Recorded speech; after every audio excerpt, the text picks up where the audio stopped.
What, in your opinion, is 24/7? I ask this in a specific way because when life boils down to, and when everything boils down to what it means, it's always, what does it mean to us? What does 24/7 mean to you?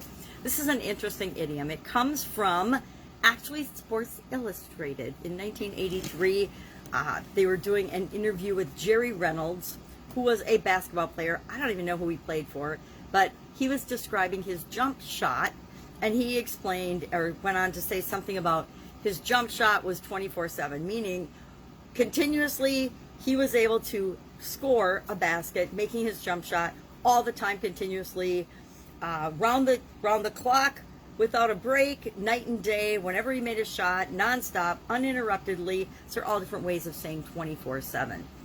But what does that mean to you? In your opinion, what is something that you're able to do 24/7? You're absolutely positively sure you're going to do it no matter what.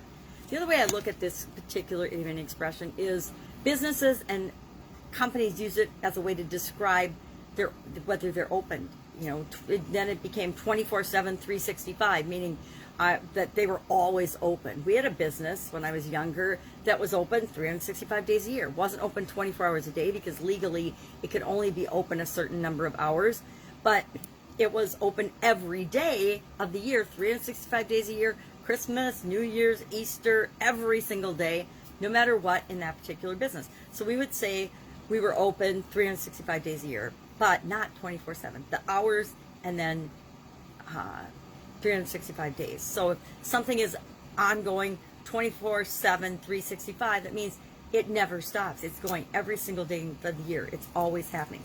We are breathing 24/7. If we're not, we're in trouble. We are thinking, believe it or not, 24/7. Our mind is always going. If it shuts down, we got a problem. When you have kids, guess what? You're a parent 24/7. You're responsible for those children and their, well-being for the most part for at least 18 years, 24/7. You're expected to, keep them safe, keep them fed, keep them clothed, keep them loved, and make sure that they're safe.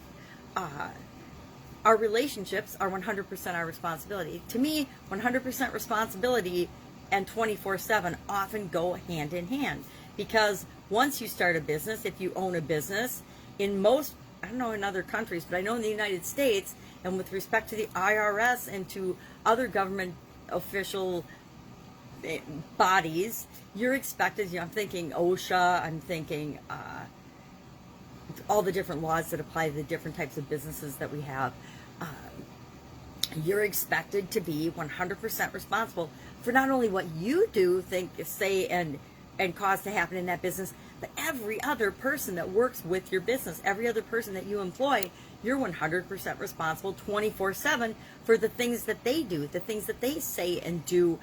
So if somebody in your employ sexually harasses someone, you as the manager, if you should have known, you can be held accountable for that as well. I don't know if it works that way in all countries, but I know it does in corporate America. So you want to be aware of what's going on in your organization at all times. So to me, if I own a business, if I'm a manager, if I'm a leader of an organization, I feel like I am responsible 24/7, continuously, 365 days a year. So as a parent, for the things I think and feel and do, I am 100% responsible 24/7, infinitely, for as long as I'm here on the planet. It's my responsibility to own my actions and reactions and the results of and consequences of those thoughts, feelings, beliefs, actions, and reactions. So curious, what experience have you had with this particular idiom or expression, 24/7? I used to feel like I was working 24/7 when I was younger, but I have backed off and decided that no, I too must have times that I work, times that I play, times that I live my life. So no more 24/7. Always responsible, 100% responsible, but I put systems and people and key things in place so that I can take some time off, so I don't have to worry about, is the store running? Are there people there to serve customers, et cetera, et cetera, et cetera.